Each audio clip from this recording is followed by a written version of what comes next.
Okay, so the call-outs obviously being made now, and I'll go back to I'll close some of these extra views, get them out of the way.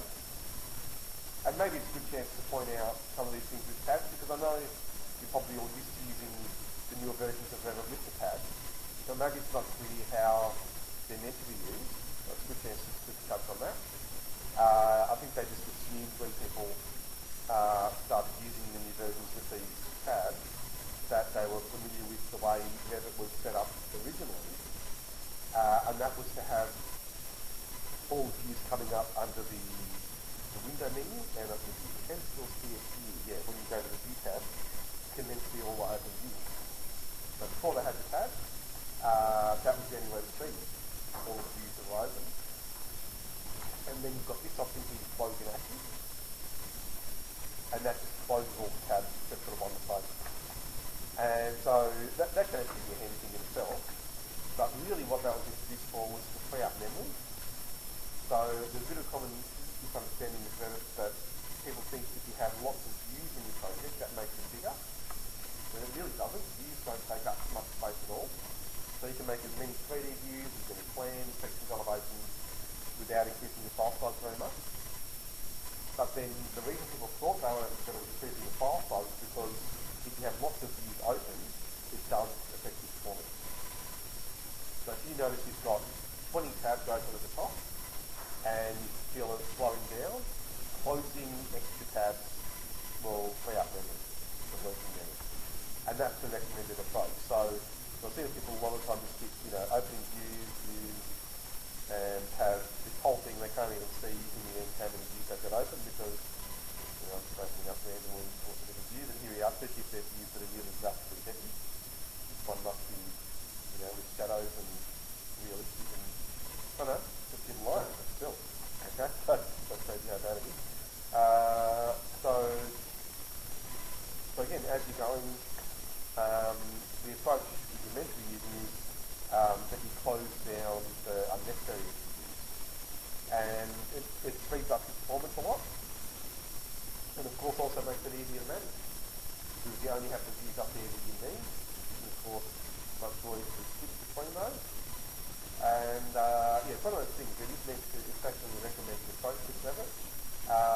But one of those things that isn't so obvious, especially if you're not familiar with the way it used to be before the tab, where you really had to be on top of the view management, checking this all the time, and you were constantly using this to close those inactive views.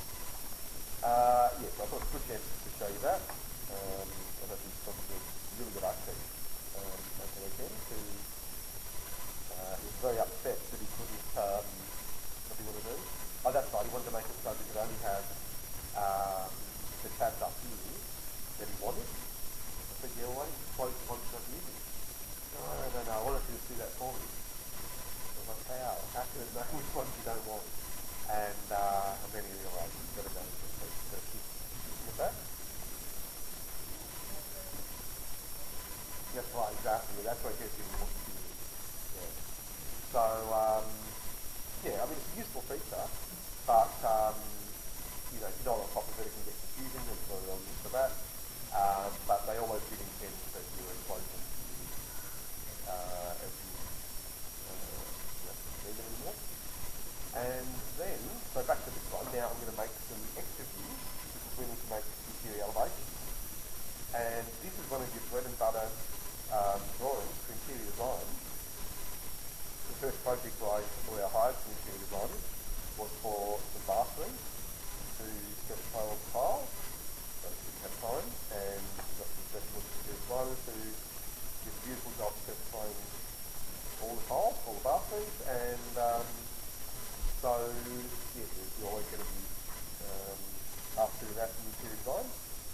And so here you can see these interior elevations, and if you're still wondering about the difference between interior elevation and sections, you're not alone. When I first came across interior elevations, I just thought, that's a section.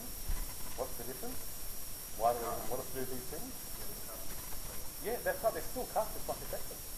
So, what do you think the difference is there between the interior elevation and the section?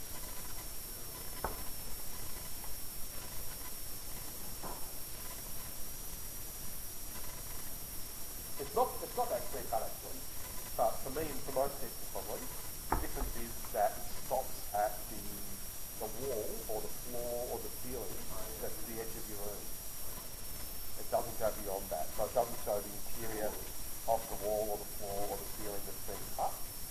And it's definitely not meant to show construction of those things.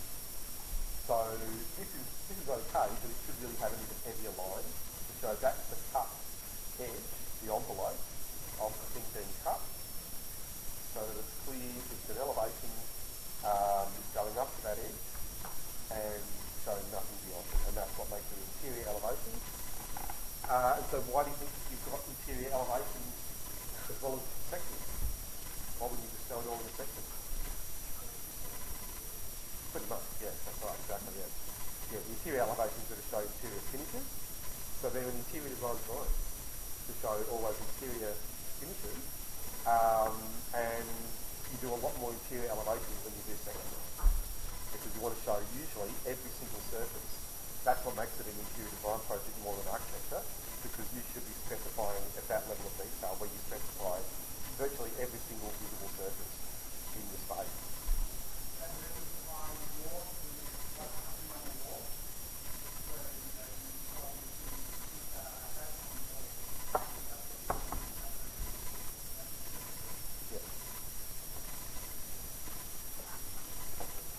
That's it. So yeah, not just walls, but yeah, every surface that's visible. So yeah, walls definitely, but also doors, windows, all of those surfaces, and joinery units, anything that you can see that isn't well, floors and ceilings you pick up in your plans. But again, interior elevation is really important to interior design.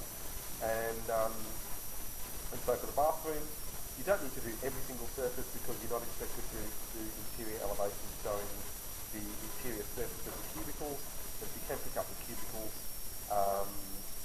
faces like this, that's good. Obviously, if they're all the same, you only need to do one.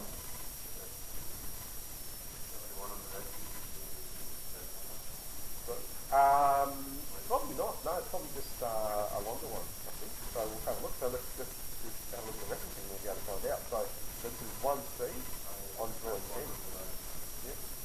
I think so, yeah, I've never been looking at the referencing, so I'm going to have a look. Okay, so 1C. Yeah, yeah, I think it is that one, even though it's actually not referenced that well. We probably could do it. Oh, here we go, 1C, looking down. Yes, yeah, exactly. That's right. Yeah, you should, yeah. That's right. So that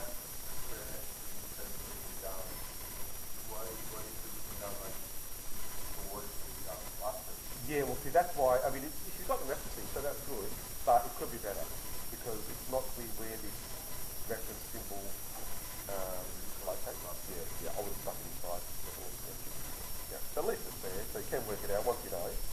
And so, yeah, we know you're right, it's going to be a section that faster. I think it's one of the back to front, though. You have the long one on the left.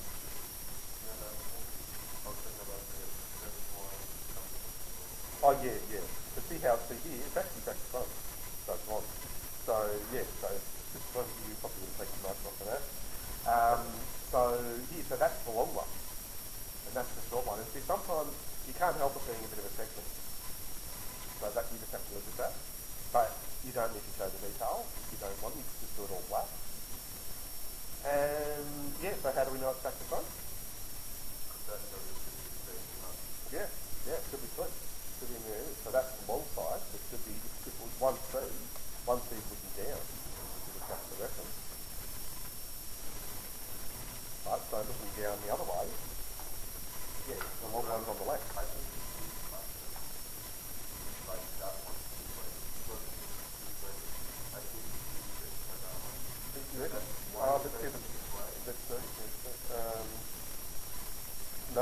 No, that's not for this one.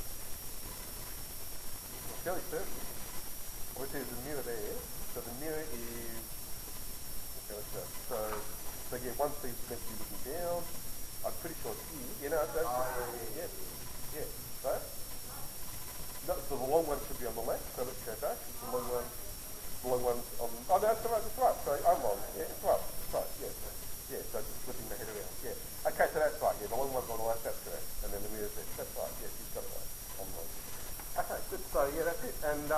yeah, so just, but again, having the symbol in a weird place is a bit confusing. So, but it's still good to see that, because that is one option for referencing.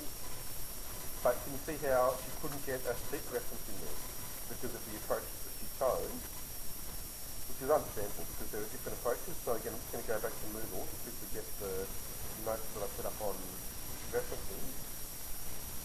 So they're all missing some things. Sorry about this. That's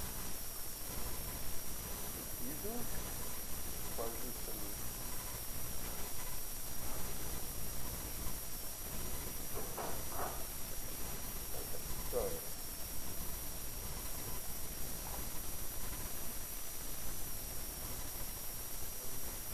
okay, so which one do I do? Construction drawing practice, I think, and then there's another one. I think that's the main one. And what we've done.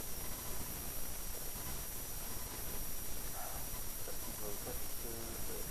Oh, because it's, yeah, right, it's making it move, so it's the link. Okay, so this is one of those just general references from the university on technical drawing, but I'm pretty sure it's on the interior design department, so most of this could apply to you. Oh no, so it's still American, so it's Hong Kong, so that's good. There's another one that I've got that's American that's tomorrow with the so this one's good, and it definitely has the drawing referencing convention.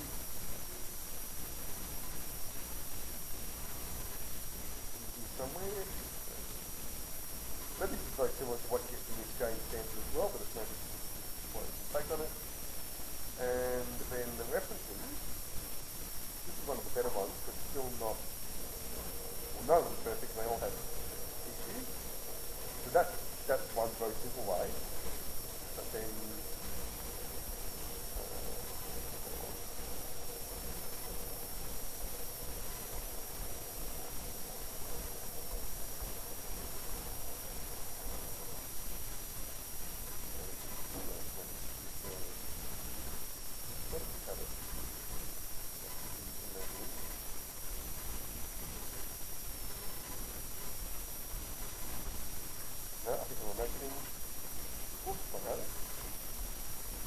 I've got a few of these, so I'll get another one. No, that's not it. Okay, so I'll get another one and I'll upload that as well. In the folder, there should be a few more. So here we go, this is the interior design one, so you can get some more from the P drive and I'll put them up on Moodle later.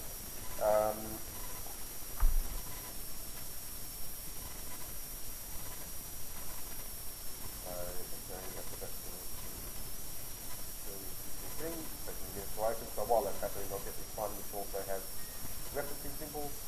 Here we go, now it's done.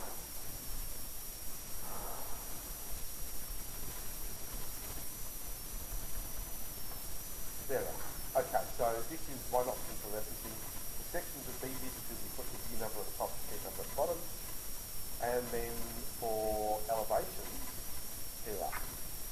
This is one approach.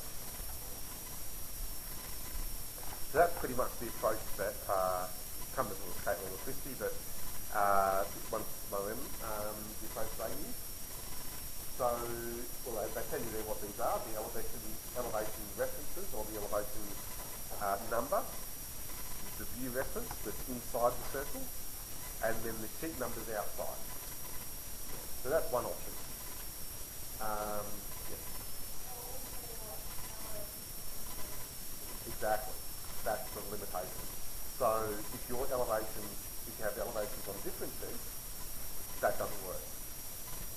Well, it's very difficult to make it work.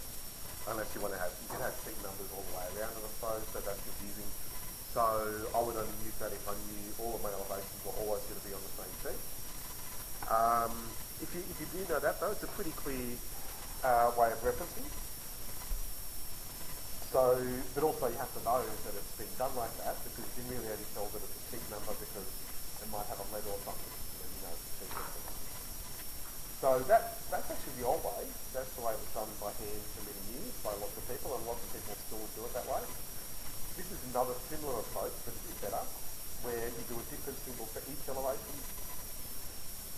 So that's good because it always works. You can always have a sheet reference together with a view reference, and there's no problem, but you just need them to have lots of symbols. And for interior design, you do so many interior elevations that you don't always want that. You want to be able to combine the two. So I'm going to show you the other approach, which is the way Revit does it by default. So I'll just get that reference in this one, which I think has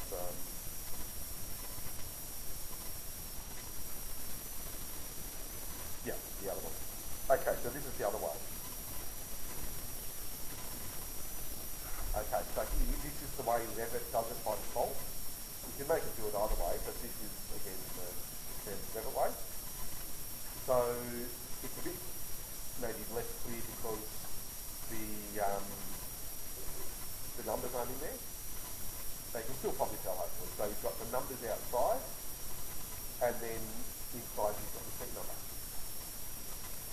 So you may think, well, that's okay, but what about, again, what if I have elevations on different seats? What you can do then is put a crop in the middle. So if you put a crop through the middle, then you can have a sheet reference in each quadrant of that circle. And you can get up to 4 sheet references inside, because the view numbers are going outside. So that's the way I prefer to do it. Oh no, just if you do need to have them on different sheets, you can. Or if you want to just have them all on one sheet, then you just have the one sheet number in the middle, and it's fine. Yeah. So I'm going to show you that. It's preferred. If you can get them all on one sheet, it's much better. So that's how I'm going to show you to do it. So you just need to be aware there are different ways of doing it. You can have the view numbers on the outside and the sheet numbers on the inside, or the other way around. So once you know all of that, quite easy in Revit. On the view tab, you've got elevation, choose elevation from there, and then click place it. If you get this message, I'm sure a lot of you have seen this one. What you do is you get that message, and you want to see, well, first, what's this message telling you?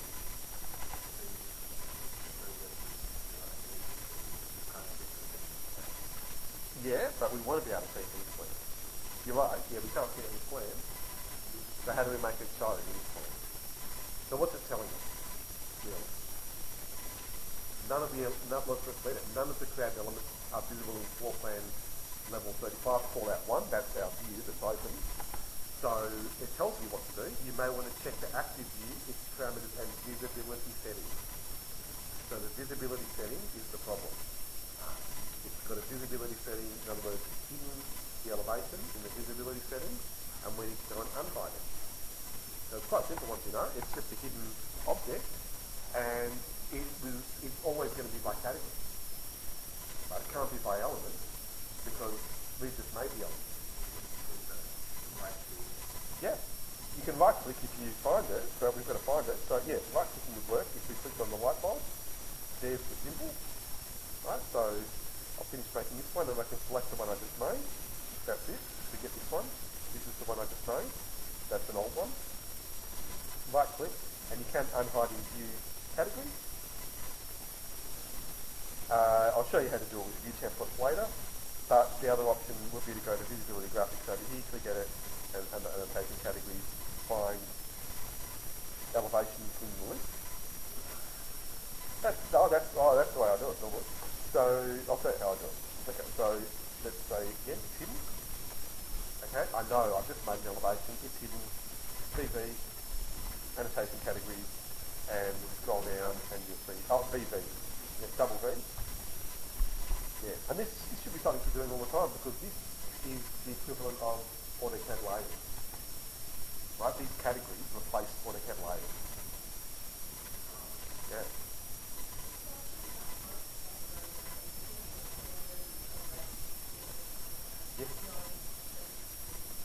Yeah, I know it's cropped, but yeah, if there's any elevations in that view, we'll show, yeah.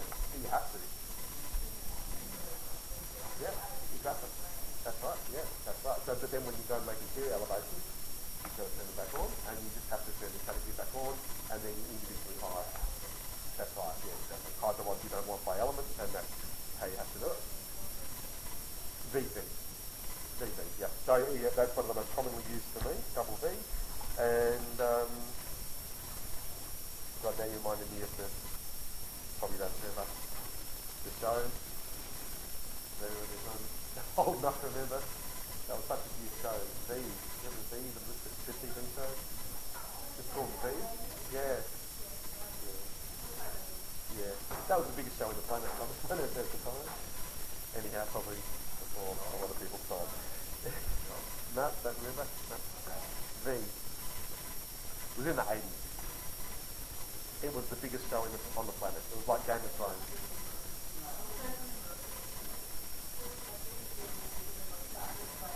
Yes, that's right. Yeah, so anyhow, blast from the past. So there's that elevation, and remember, just like any other view with an arrow, you can double click on the arrow to open the view. Now, this is not the one I just made. That was one that was there earlier. So I'm going to, well, I'll show you a couple of tricks there. I want to hide it. So what happens if I select it by clicking on a part of it, and then right click and hide in view element. You can see it's not hiding the whole thing. Yeah, because these symbols are pretty complex and they've got lots of different parts. Yeah, and that's right, yeah, so you can select the whole thing with a window, but when I go to do that, it's not working. Well, it is, it turns something, but not what I want because it's selecting the floor. That's right, that's the thing, that's the trick, yeah. So it's a good trick because you'll see this option, select elements by face, and most of you had a look at that one? Yeah, it's a great little option because it makes it much easier to select things on, but it can get in the way. And that's why they left it, instead of just putting it on, they left it as an option you can turn on and off because there are times when it's better to have it turned off, and then now it's much easier for me to make a window and get all that. Right click, hide in view, elements, and then back to view, and now it's still selected on the face. Yeah, so just those little tricks make it a lot more enjoyable using Revit. And so then I've selected my elevation symbol and I'm just going to tick, tick, tick to get my other... Exactly.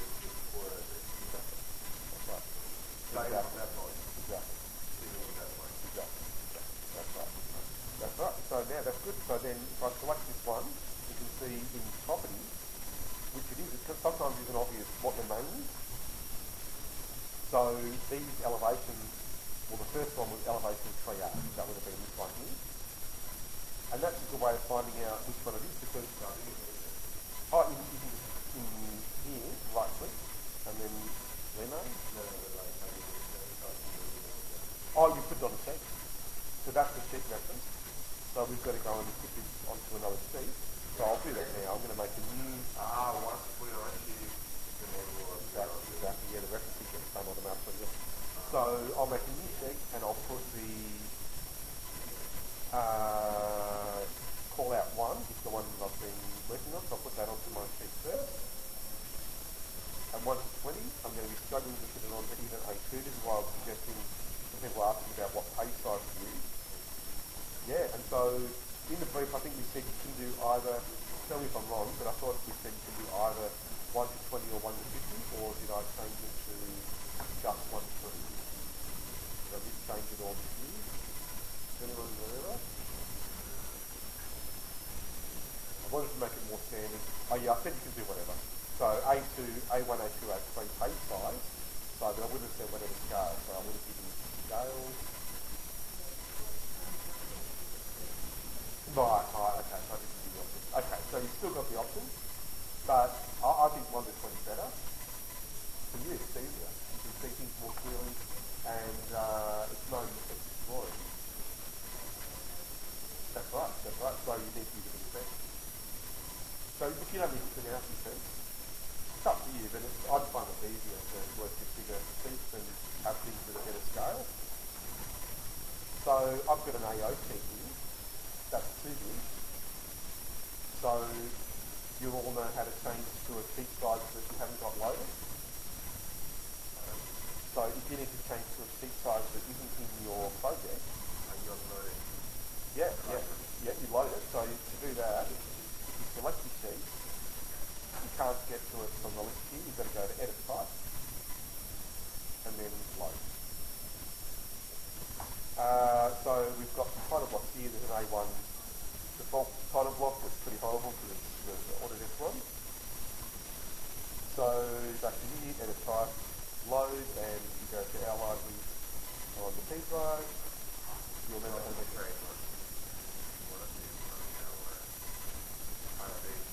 Yeah, so start with these and then you can edit them. So we've got A1, this one, or this one. So that's the one. Yeah, that's one. Yeah. Okay, so yeah, so we can easily fit a 1 to 20 on that. And for the interior design, 1 to 20 is a really good scale. And then the elevations, we may not fit them all on this sheet.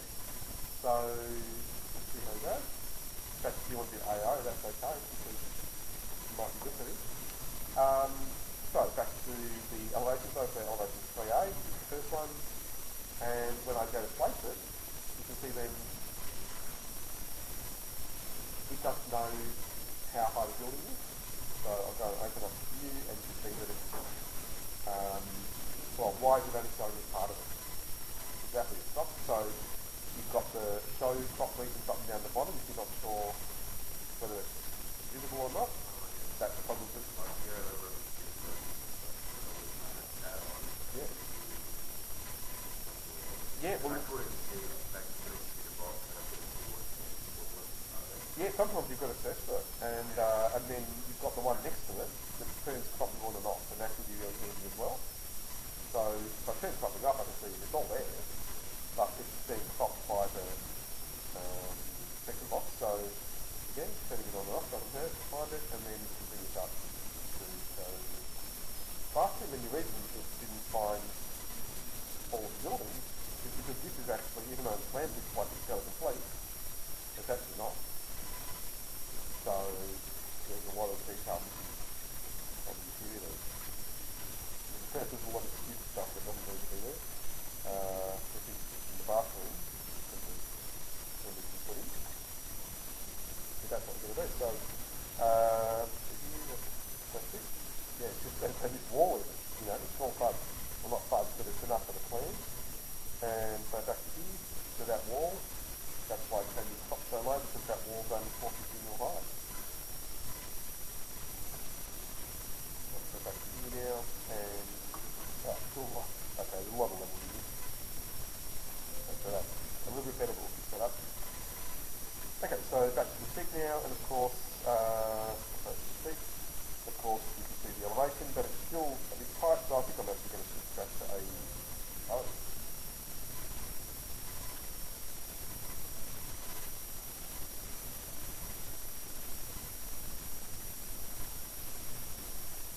And that way I can fit all the elevations on one sheet.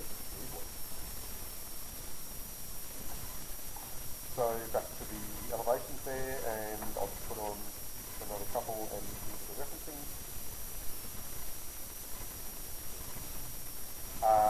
So make sure you know about working on the sheet. I'm sure most of you have done this, so you select the view, activate view, and then if you want to face the view is open.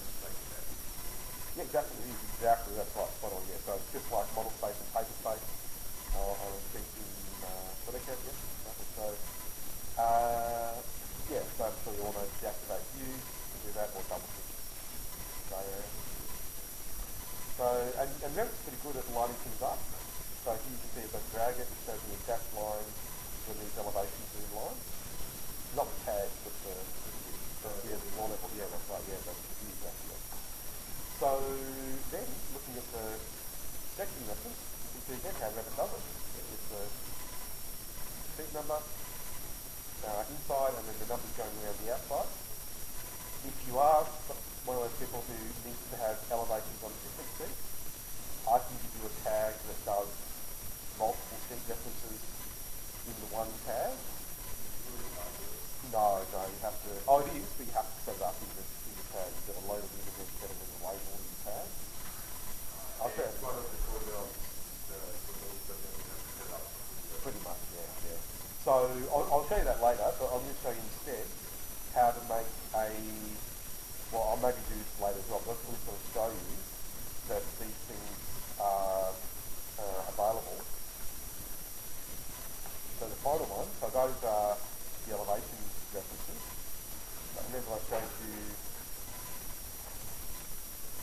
these ones. So these are view references. And in fact, I'll do it on the ones that I've just made. Where's that? What is it on the top? So where's that one? I don't know. Okay, so I made this. Why is that not working? Oh, yeah, okay, that's good. Revit's clever. So, why do you think that's coming up with a question mark?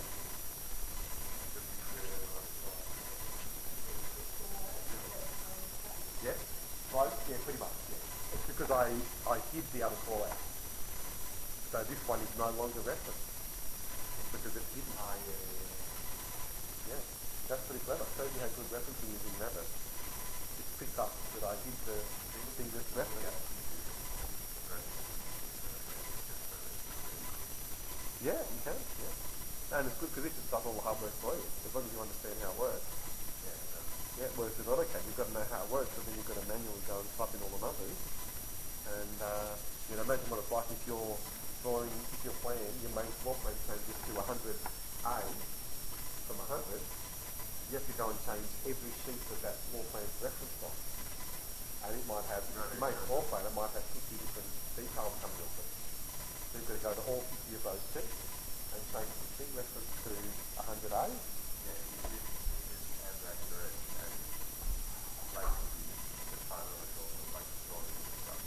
Oh yeah, just as accurate as what I get, yeah. It's just a bit slower. So maybe I should show you then what I meant to show you over the last couple of weeks, and that's a little bit of detailing. So I know a lot of you would have worked out some of these things over time anyway, but just want to make it clear how we can use detailing tools then to start to add in the detail for these bathroom drawings especially.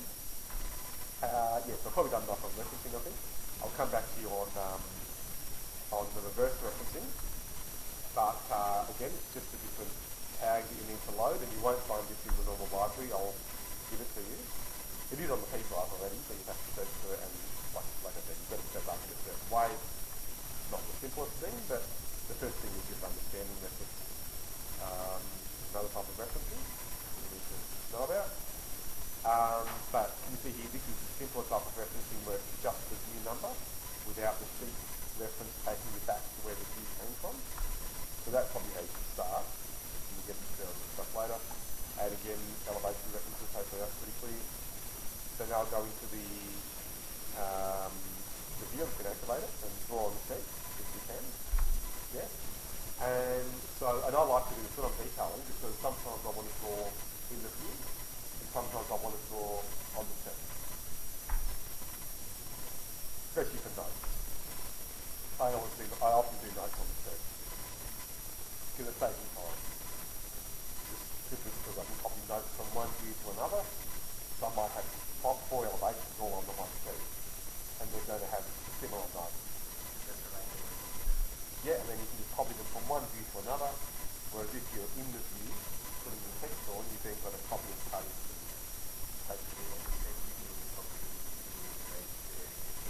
You can. Oh yeah, once it's active. So, yeah. No. So that's the other thing. So that's what we can look at with the annotate tab. Pretty much anything you draw from this annotate tab, and that includes text, it is unique to that view. Yeah, that's the key idea with annotation. Yeah, so we've only just touched on that, but that's the main difference. So if I draw some text here, and I'll make it 2.5, so you can see it, and we'll just put in a female bathroom, so let's say female. Yeah, it looks small, doesn't it? It doesn't look small, but it's right, it's 2.5. So it's just because I'm on an AOC, and this is 1 to 20. So that's when you need to sometimes think about your text time as well, because if this was 1 to 100, 2.5 would be right. And on the 120, it just looks small. So 3.5 at least, maybe even 5.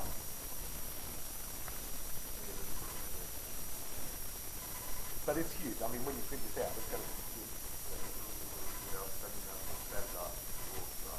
Yeah, that's right. Yeah, that's it. Revit does all the hard work with the scaling and AutoCAD. Yeah. But if you know AutoCAD well and you're comfortable with the anesthetic options, AutoCAD's pretty close to you now. But yeah, it is definitely more automatic in Revit. So, okay, so I've got my little bit of text, and then we'll put in some other text. So back to here, I'll put in size again, 2.5, so that. Okay, so WC. Easy one. Now the copy option.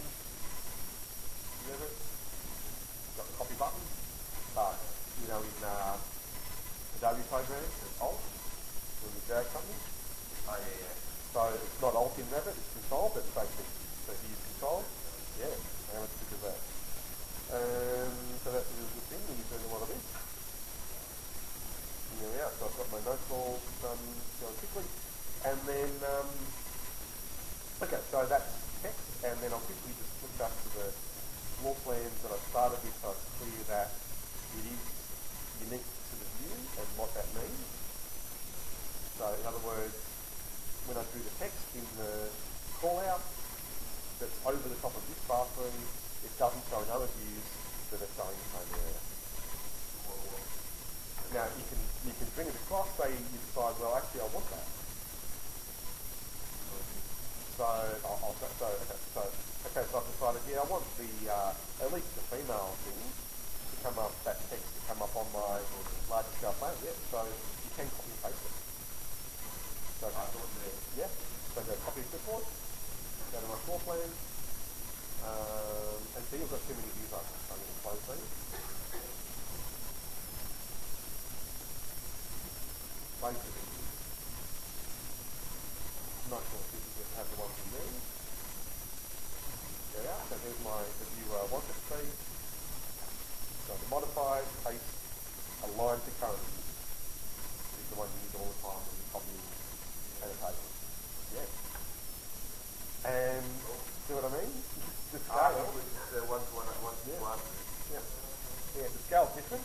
So it's still 5 mil when it's printed, but I've pasted it from a 1 to 20 drawing to a 1 to 100, 1 to 200 drawing.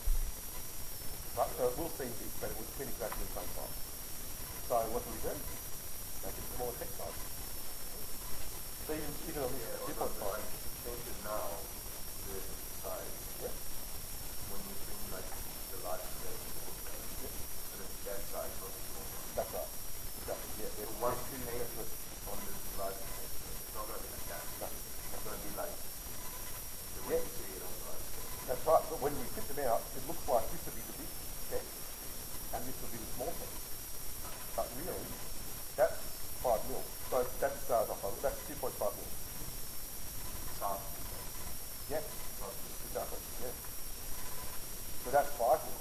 That would be much bigger, double the size. But it's the scale that's different. So that bathroom plan would take up most of the page.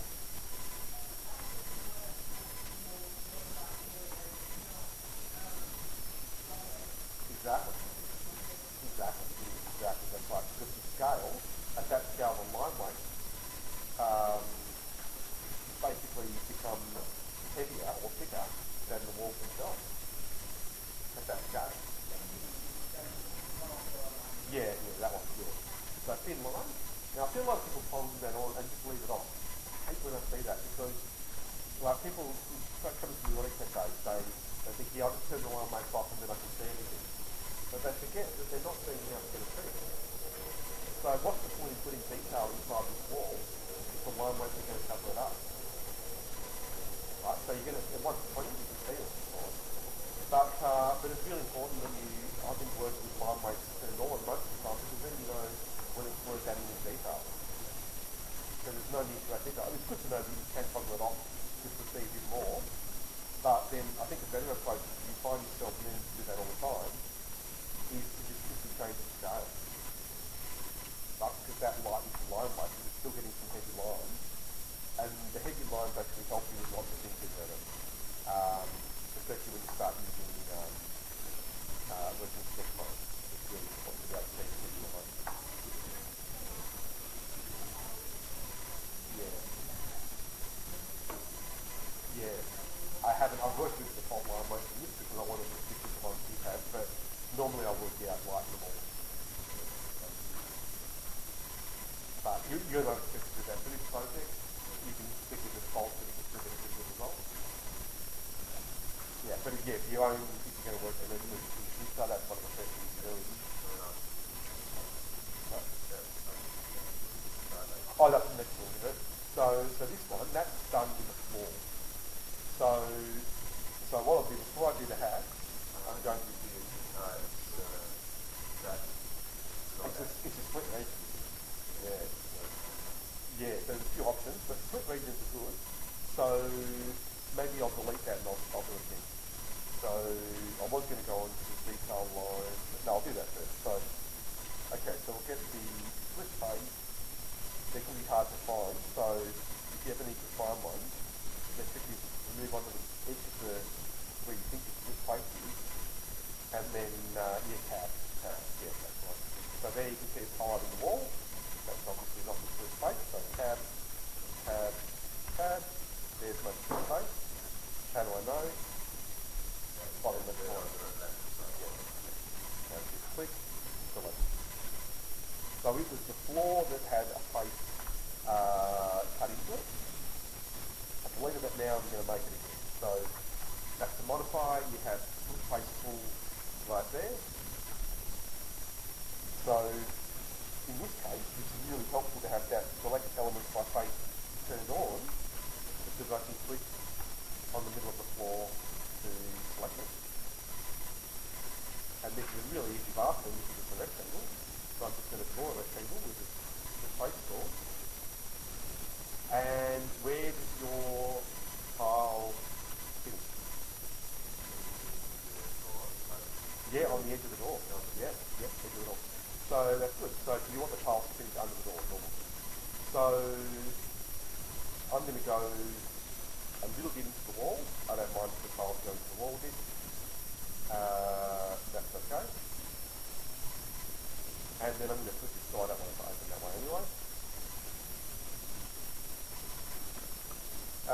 Yeah, so let's have a look at some real bathrooms, and you might see that they do it a little bit differently. Sometimes I'll take it to the,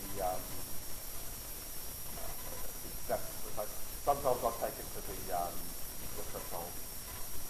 It looks a bit ordinary, but it's probably better for waterproofing to do that. So that's what else. Yeah, so I'm going to bring that back now. So yeah, that's right. Exactly right. So I'm going to use tab to select my split face, edit down here, and I'll bring that back a little bit. And they have these edges as well you can put on, so then you have the tile start when you're on a particular wall. Yeah, so but let's have a look at the commercial bathrooms. Often they don't do that nice detail and they just take the tile. Exactly, yeah, so now, yeah. So we go to manage and then material to make the material before we put it on. You have to do it like that because you can't make the material. The already materials on the floor, all we can do is they just change the that material. Like, you know what I mean? You have wooden floor, wooden panels, right? Yeah. I go into the material that I and I just change the you could, but then you're not going to see it outside the bathroom. Kind of, yeah, you know, saying, yeah, because there's another option there. I know what you mean, yeah, if you right click, you go overriding just, yeah, you do it that way. Yeah. You can, but none of them do it that way. Yeah, I mean, yeah, you could do it that way, but this is probably better because it gives you a bit more control where it is. So, and this comes up in all of these things, not just you know, I was thinking about like after selecting like No, oh, you could, but there's no need because you just want to put the material on. Yeah, yeah, yeah, yeah. So you make it easy with that. Overriding some simple workaround and yeah, exactly, exactly. But you want it to show you when that's right. So this is going to do that. So yeah, that's right. But yeah, overriding sometimes can you can use a copy. So yeah, under manage material, we can make a material before putting it on, have to. And so I'll just quickly make a new tile material, might remind you if you haven't done that for a while as well. We'll get, well, I know I've shown you a lot of duplicating existing materials, so maybe we'll do it by making a brand new material down the bottom here.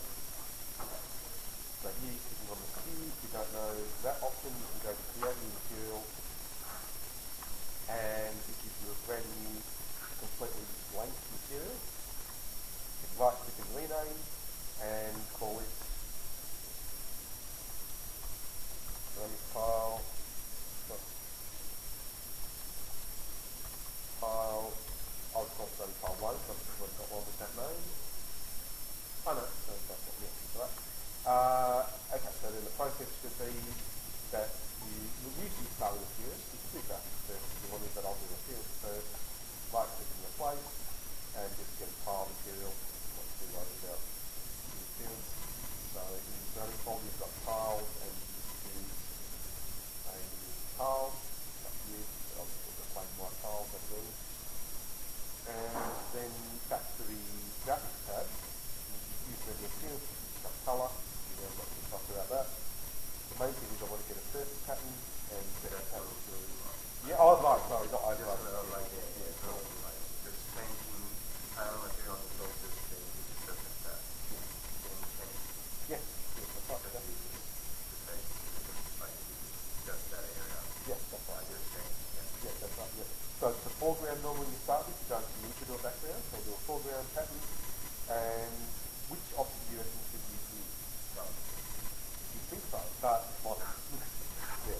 So the basic principle is, if it's a cut element, something where a symbol is better to show the material, darkening is better.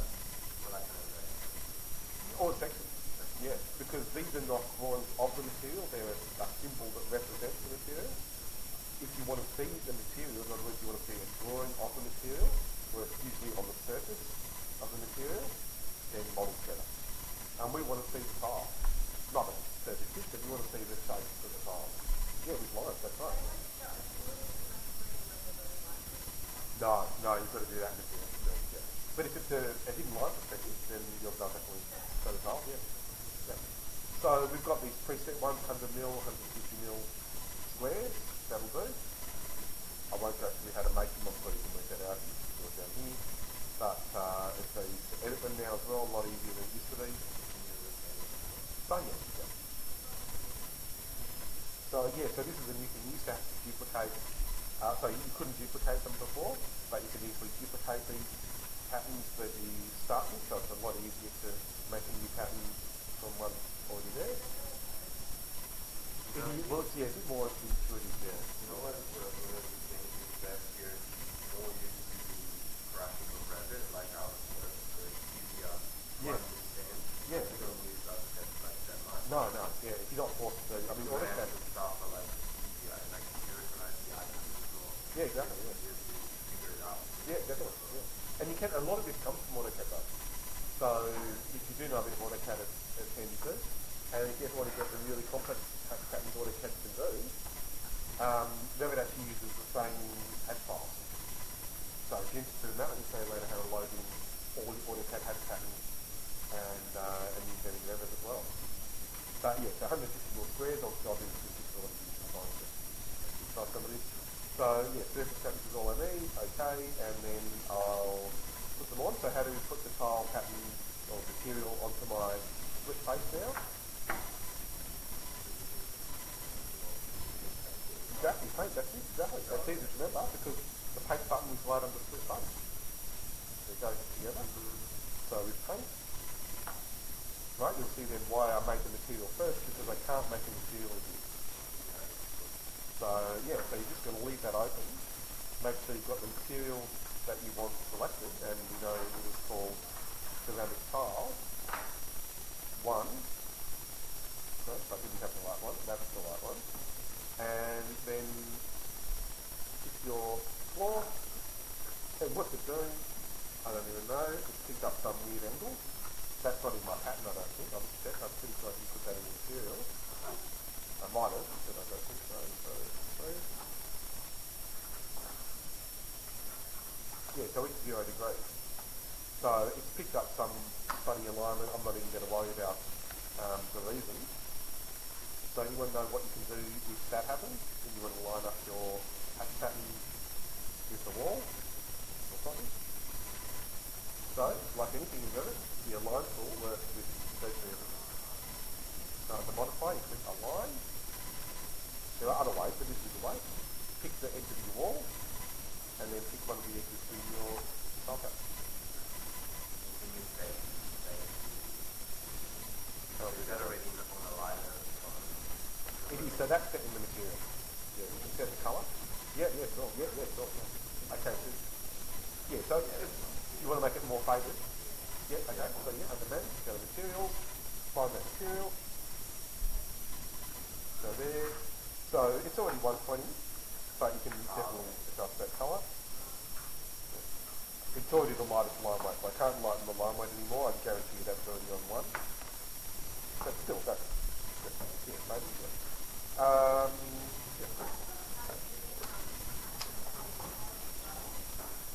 That's one option.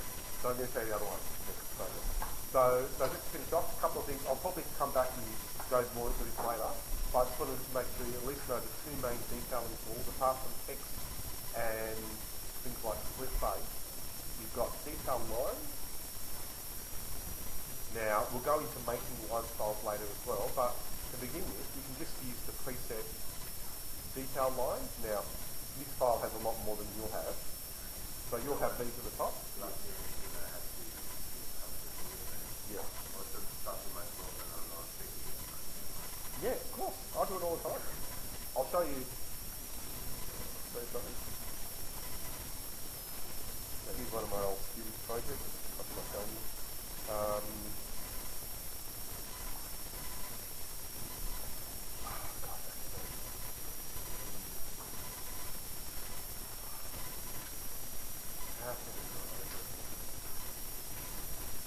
let it open. Anyhow, I'll come back to that in a sec. So I want to put some more details in. There we are. Okay, so I've shown you this, I think, before. Design project. I did come to design for this one. So, there we are. So that's all detail wise. Right, and then you can see what the interior space looks like from the outside. Yeah. So that's the thing I was detailing. That's actually for the next unit. It's not the same sort of detail. But I didn't model all of that, all of the studs and the things that you can see there. Right, that's just drawn over the top of detail one. So it's all to there. So detail lines really a thing, and you can just use the presets for most things. So you've got the top 10 weight, 1 weight, sorry, 0.35, 0.5, 0.1. You think they're always the line weights that they say? So if it says 0.3510, you think it's always 0.3510? It's actually variable, but we'll say for now that's close enough. I'll explain that next week when we've got more time. But they're still good. So they're a really good set of basic things that you'll all have to start with. So 0.35, you have 0.1 even, 0.18, 0.25, 0.5. And then down the bottom you've got this one thin line, which is a nice one that's always on the lightest line weight. Remember we want to go to floor weight. So doing the lines or the falls or the floor weight you could easily do with the detail line. So I'm sure a lot of you use these quite a lot already. And so that's a great way of just adding this detail to your plan. And very last thing, I can't really think of good reasons to use them here, but just so you know about them, filled regions are how you do your add tabs. Yeah, yeah.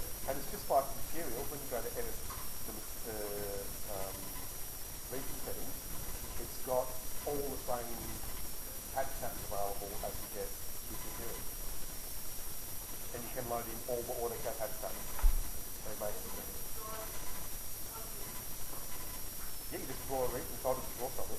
I'll get a, I'll do zone. It's a weird example, but I'll just do it. So I'll just draw a shape. And yeah. Put the pattern over the top. And so, so maybe I'll go it. This one's got some there. No, that's right. It's just a 2D overlay.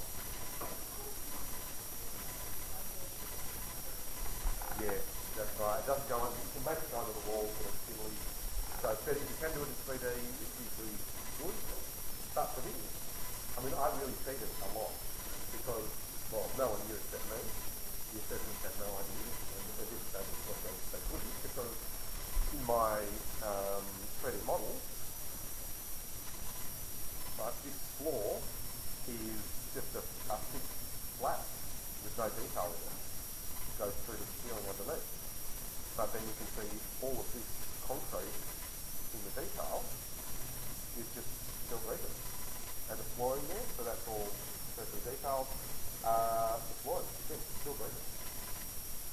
So much easier than trying to model. I see people trying to model their whole building in 3D and all the different parts that they know are going into the construction just to get a texture. I've seen a guy who put cornices on every single corner between the walls and the ceiling. In a huge building would have had like 500 cornices. And in the section you could only see about 10 of them. And we just said, why don't you draw some lines? You didn't even need these detailed families, just draw a line. Because that's what you're seeing at the corner. He's like, oh no, it's correct. I've done it all. So just take quantities off. And of course, no one took quantities off his model. So, yeah.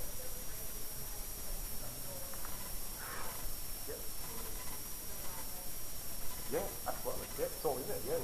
Yeah, it's just in the settings. So if you go into here, right, so you go to your settings and there it is. Change the logo. So that's on the lightest low mode already. And the hashtags, I normally just set them all to the lightest. Yeah, it's good to think about that. That's good. You got some ideas how you can use it.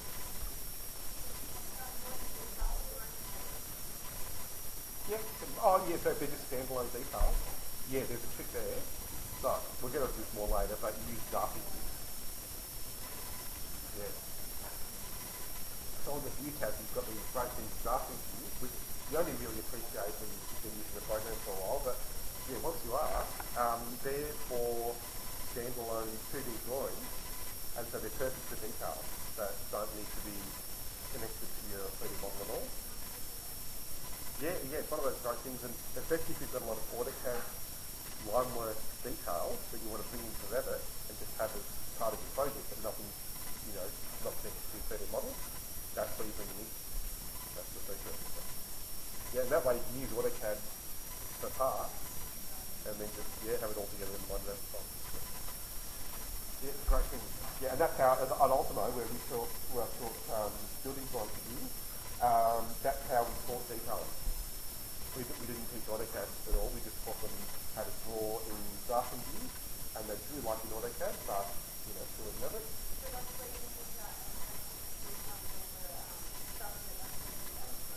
No, because that's actually taken off the 3D model. That is still a section through the 3D. Yeah. That's great. That's plenty, I think, for today. I'll go more into symbols and other things on the MK tab later. Next week I will. But yeah, at least if you've got a good idea how useful detail lines and regions can be, thinking about referencing your particularly bathroom views, and that's plenty, I think, for today. I'll finish the recording, so that was a long one.